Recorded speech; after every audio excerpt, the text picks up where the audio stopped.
Hi guys, welcome back. My name is Lydia Chokunda, and I'm one of your hosts of the IA show. And my name is Jovia, your other host of the IA show. Come, let's talk. Come, let's talk. So, for this week, we have a new topic, and it's love. I hope you guys are so excited. There is a lot to learn about this topic. Yeah. So, Jovia, tell me, what is love? In like a summarized kind of answer, Anything that you want to talk about love? deep affection. Deep affection. And deep affection, it has to be like, you have to be loyal to that person. Could be your mom, brother, your significant other, and it has to be like for a long period, not just some minutes or seconds, for a long period. Okay, so you believe that love has to be for a long period? Yeah, I do. Okay, me. Well, I think love.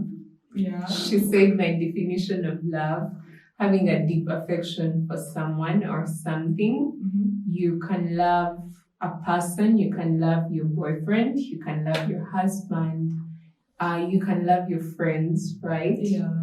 So maybe what is going on here is that we can love people and we can love non-living things as well, right? Someone can love football, someone can love their pet, or they can love maybe a collection of art, you know? Yeah. So that is the different kind of affection that we have, and sometimes it's weird to love those things. So there are different kinds of love, right? Mm-hmm. And maybe today we can first talk about romantic love. Yeah. Between girl, boy, not girl. Yeah. Yeah. So what is romantic love? What is it like? Have you been in love? All those questions. I've never.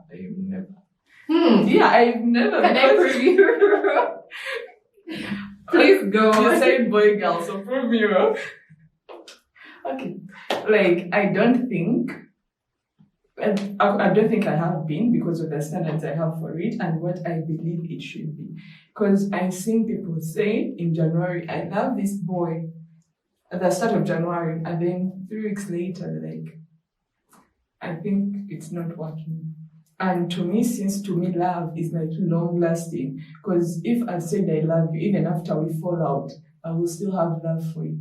But I've seen people who don't have love for each other anymore, and at a point they were in love. And to me, love is supposed to be like long lasting, and you're supposed to have this person's best interest at your heart, and like strong, deep feelings of like affection, and you have to have a connection with that person, so that will motivate you to keep on choosing them every day. Interesting. You said something about having strong feelings for someone, and you kind of said affection while concluding the sentence. So, what is a deep feeling? What is that feeling that you are talking about? That deep feeling, I haven't felt it, but I know what it has. I know, like, I can tell that this is not a relationship I want to be in with someone. If I'm not feeling that, like, if it's shallow, you will know, like, wow, this person, you will know you have that deep connection with someone, or that deep affection with someone. You will know it varies for different people, but to me, that deep affection is that thing where I'll wake up, like, let me say, after a month, and I will still want to be with that person after, and I will still think I want to be with that person after 3 years. So is it just you that thinks like this? Because I'm pretty sure that girls out there don't take deep feelings to be that. Maybe in someone else's perspective, they could think that having deep feelings for this guy is seeing them around all the time, calling them all the time, maybe going out or even sleeping with them, because that's what people think that a romantic relationship or romantic kind of love is all about. Yeah, and thank you for that, because I feel like if you have a deep connection with someone, you will enjoy those things even after 3 years. But have you noticed when someone calls you for like a week, then that person starts getting annoying? Is that a deep connection? No. Ouch. To the boys out there, please don't call girls too much.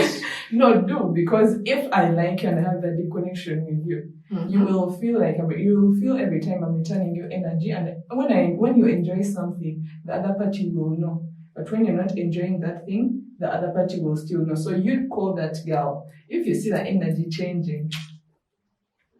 Well, for me, what I have to say about romantic love,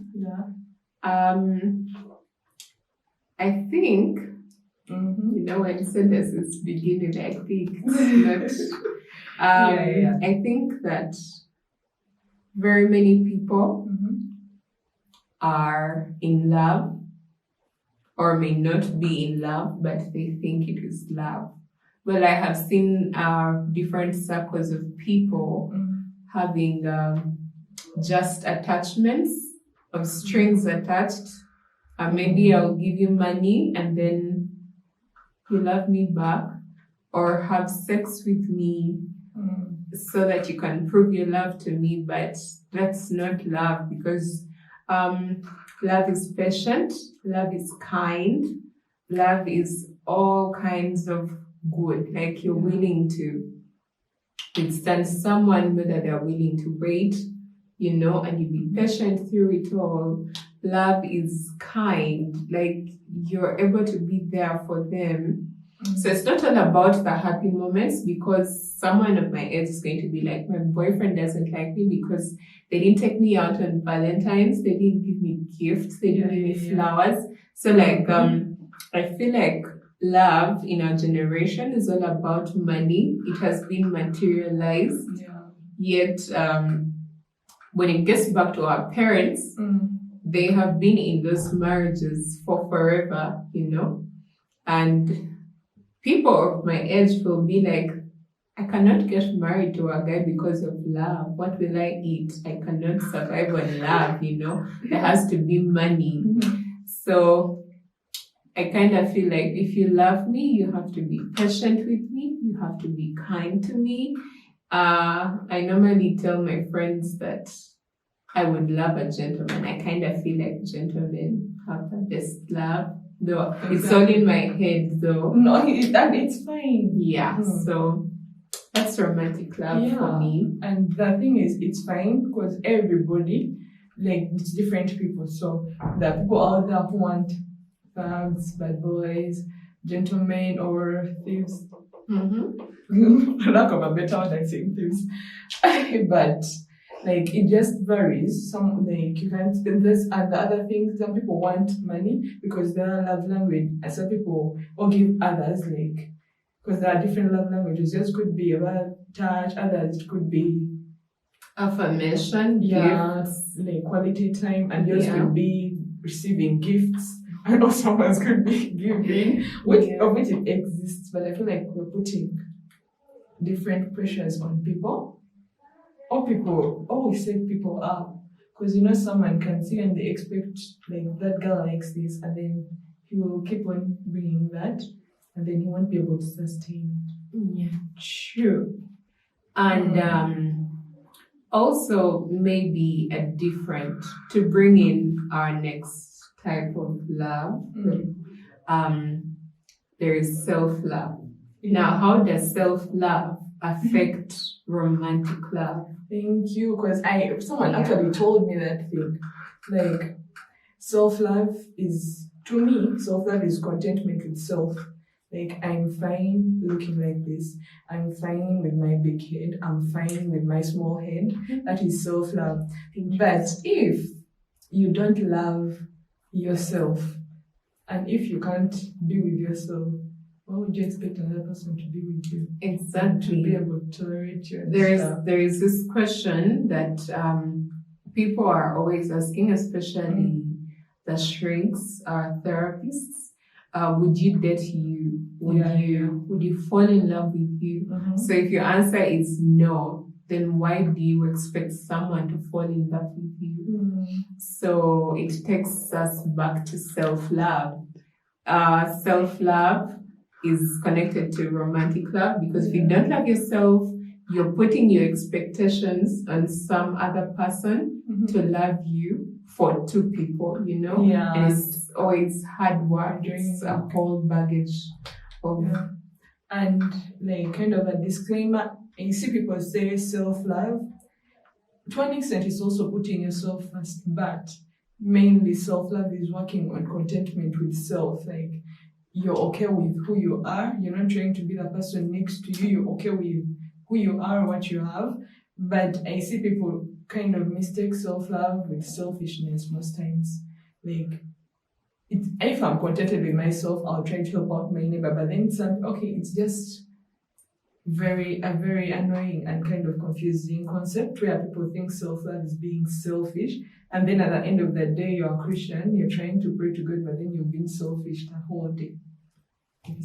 So to kind of explain further a bit about that thing, the difference between self-love and selfishness. Selfishness is using your self-interest as a standard for decision making.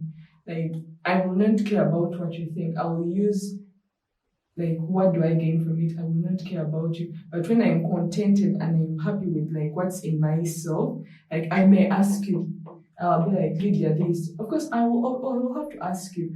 And the other thing in 2 Timothy chapter 3, verse 2-4, where like people during the end times, they'll be lovers of self, boastful, proud.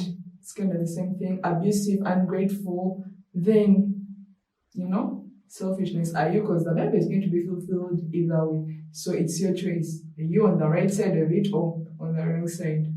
Are you trying to be selfish or anything? Because you're either or you're selfish. So maybe to add on that, the point of self-love versus selfishness. In an instance where you have money, like your last money on, this is going to be a bit tough. Like you have 10K, and then your friend comes and tells you that, Lydia, help me with 8,000, and you have 10,000 remaining. Yeah. And you're like, no, I do not have any money on me. That is selfishness, right? And then when we come to would have asked for a lower amount.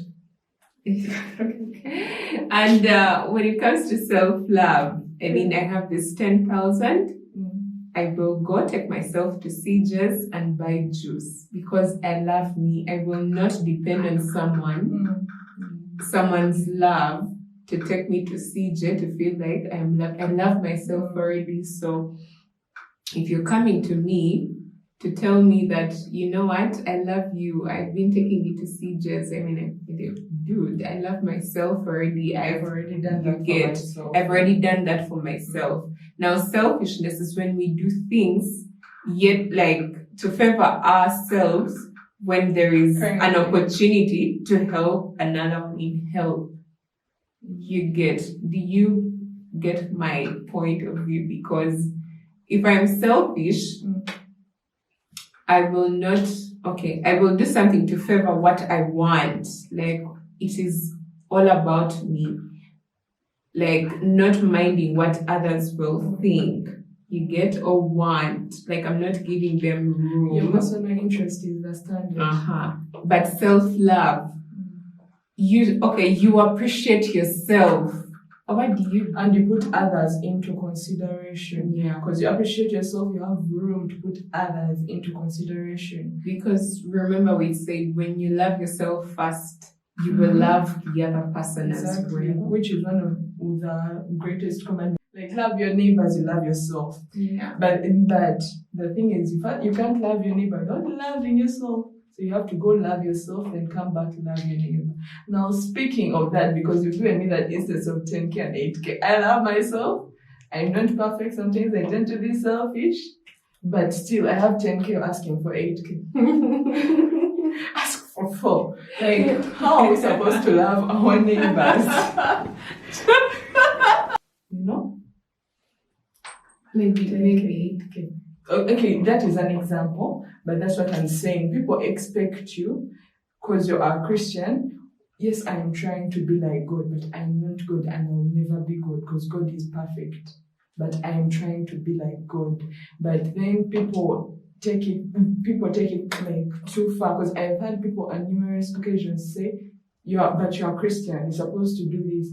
Like, yes, this person is selfless, but now coming back to this example, I'm not selfish. But if I really have only 10K left and you ask me for 8K, I'll ask you, can 5K work? Because honestly, 8K, it's not this, but it's an example. Because yes, I'm Christian. Yes, I want to be like God, and that's the goal. But that's just being too selfless, because then they're going to take advantage of you. But my issue is with people who will tell you, but you're a Christian, you're supposed to do this. Exactly. And that leads me to my point that says, do not judge, because only God in heaven is the rightful judge. Oh yeah. How are you supposed to love your neighbor? We can love our neighbors by sharing what we have, by looking out for them, by leading them into the right direction. Yeah, the right direction is taking them closer to God. Yeah. And maybe we are leaving for you this scripture. It is John 3:16. It says, for God so loved the world that he gave his only son. Who loves him shall not perish but have everlasting life. And I had this somewhere where I've forgotten the source, but I really want to credit you. No, I've forgotten, I'm not certain. Where someone was saying, I want to be a Proverbs 31 woman to attract an Ephesians 5 man so that you can create a 1 Corinthians 13 love. And that was really beautiful. Wow. That's really, really beautiful. Yeah, so like what you're all trying to say, this is all love in the Bible, like loyalty. You don't suppose Joseph loved a pregnant woman.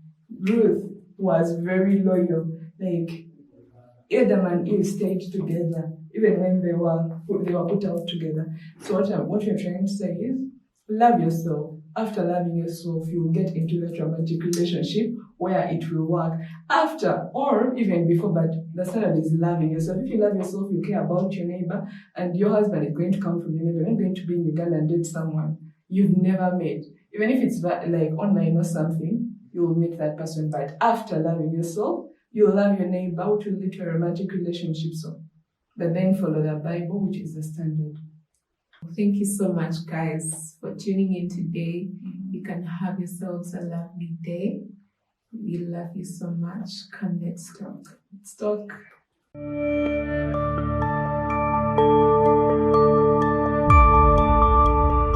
This is the IL show. Come, let's talk.